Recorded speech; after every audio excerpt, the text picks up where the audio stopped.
de tema, hablamos ahora de economía y también de algo que empieza a suceder en muy pocos días. Rascando la olla. ¿De qué se trata? De una nueva iniciativa de la Administración Federal de Impuestos, o sea la AFIP, de ir a buscar más dinero a algún sector de contribuyentes, en este caso a aquellos que venden a través de plataformas electrónicas. Sí, las ventas online, que estaban grabadas en cuanto a los excedentes, llamémosle comisiones, en un 1%, ahora pasa al 8%. O sea, 8 veces más para todos aquellos que facturen mensualmente por este sistema de ventas online más de 200.000 pesos y que no sean responsables inscriptos. Por ejemplo, aquellos que están en la categoría de responsables no inscriptos, que a veces pueden ser ONG, por un lado, o también los propios monotributistas, que venden a través de internet y que han hecho justamente en la pandemia fundamentalmente una herramienta fundamental para llevar el dinero a la mesa de su casa. Entonces, la AFIP pasa de cobrarles el 1% al 8%. Y un dato también a tener en cuenta, que esta intermediación, seguramente va a ser cargada luego en el producto final que compre la gente. ¿Por qué? Porque como ya hemos visto en muchas oportunidades, cuando aumentan las comisiones o cuando aumentan los impuestos sobre las plataformas, aumentan también los precios de esos productos. Por lo tanto, ya hay algunas plataformas, una muy libre en el mercado, que ha anunciado que a partir del 1 de febrero cambia también el valor de las comisiones y la forma en que cobra.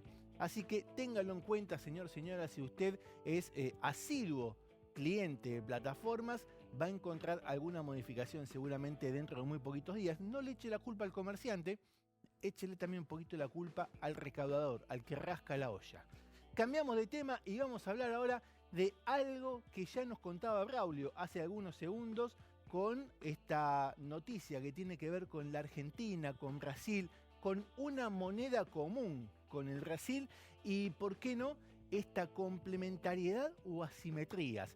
Vamos a ver de qué se trata. Miren, esta moneda común con Brasil, por ejemplo, va a alcanzar operaciones de comercio exterior. ¿Esto qué quiere decir? Exportaciones e importaciones que vienen cayendo justamente entre los dos países por algunos problemas que tienen las economías de las dos naciones y fundamentalmente también por lo que tiene que ver con las finanzas y las divisas. Lo que busca es frenar el drenaje de dólares. Para la Argentina esto es central. No tanto para el Brasil, cuyas reservas en el Banco Central de Brasil son muy robustas y muy fuertes, pero sí para la Argentina, que se estima, porque no hay un número claro, pero se estima que a esta fecha está en alrededor de 5.000 millones de dólares, luego que el ministro Massa anunciara la recompra de deuda externa del 0,3% de la deuda. 1.000 millones de dólares sobre una deuda de 280.000 millones de dólares, no llega al 1%. Pero bueno, a pesar de eso se fueron 1.000 millones de dólares de las reservas, sobre unas reservas que eran de 6.000 millones, le sacaste 1.000, es bastante significativo. Entonces la Argentina busca drenar justamente la salida de dólares. Por un lado, Brasil es nuestro principal socio comercial, más allá que es el jugador fundamental en la región y en el Mercosur, es el principal socio comercial de la Argentina, a donde va mayoritariamente las exportaciones de nuestro país, y además no será esta moneda de uso doméstico. Como bien lo decían los ministros, Haddad de Brasil y Massa de la Argentina, esta moneda usted no la va a tener en el bolsillo. No va a ser una moneda que va a reemplazar al peso, que va a sustituir al real, sino que lo que va a hacer es facilitar, agilizar el comercio. Se intenta hacer con China a través de la activación del swap con China, donde las importaciones chinas a la Argentina pueden ser pagadas en yuanes, y esto es un modelo que otros países también implementan, justamente cuando tienen déficit en sus bancos centrales o en sus economías, para encontrar un medio de pago, para encontrar un resguardo de valor o una unidad de medida, que es en definitiva lo que tiene que ser una moneda. Bueno, estos son algunos de los elementos. Ahora, lo que nos planteamos es, por ejemplo, ¿cuáles son las asimetrías? ¿Cuál es el lado B de esta medida cuando se implemente? Porque, por ejemplo, si bien la Argentina exporta muchísimo alimento hacia el vecino país y también importa justamente partes de autos, una de las cosas que exporta Brasil y que importamos los argentinos es turismo.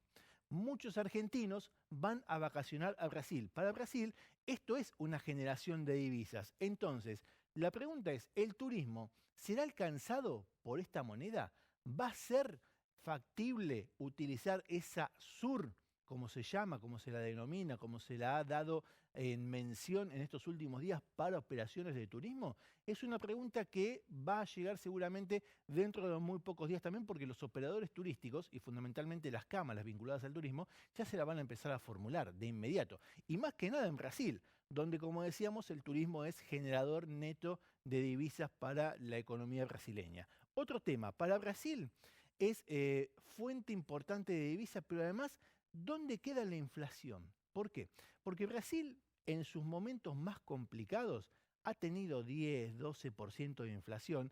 En los últimos meses del año pasado generaba datos negativos de inflación. ¿Qué quiere decir? Menos 0,8%, menos 0,7%. Terminó el año entre el 6 y el 7% de inflación. La Argentina terminó en 95% de inflación. Entonces, el tema de fondo es, ¿a Brasil le va a interesar esta complementariedad en una moneda con un país que tiene 10 veces más o 12 veces más de inflación que ellos? Una pregunta para hacerse. La otra, a la Argentina, al sistema político argentino, ¿le va a interesar complementarse con una economía que tiene 12 veces menos de inflación? ¿Y sabe lo que significa eso? Que el gasto, que el déficit no se puede financiar a futuro o muy a futuro con mucha soltura, como se hace en nuestro país, porque no se puede emitir tanto. Entonces, ¿cuáles son los lados A y los lados B de esta medida? ¿Cuáles son los pros y los contras? Evidentemente, estamos ante una muy buena iniciativa. No es la primera vez que se plantea. Se ha hablado mucho de una moneda unificada en el mercado común del sur, en el Mercosur. No se pudo hacer.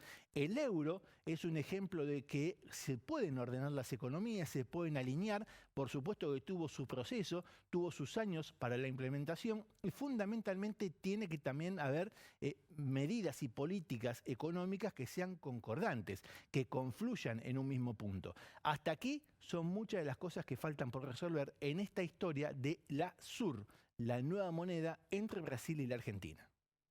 Otra decepcionante producción del equipo de Javier Mascherano y una nueva derrota en el Sudamericano Sub-20 que lo pone al borde de la eliminación al conjunto argentino.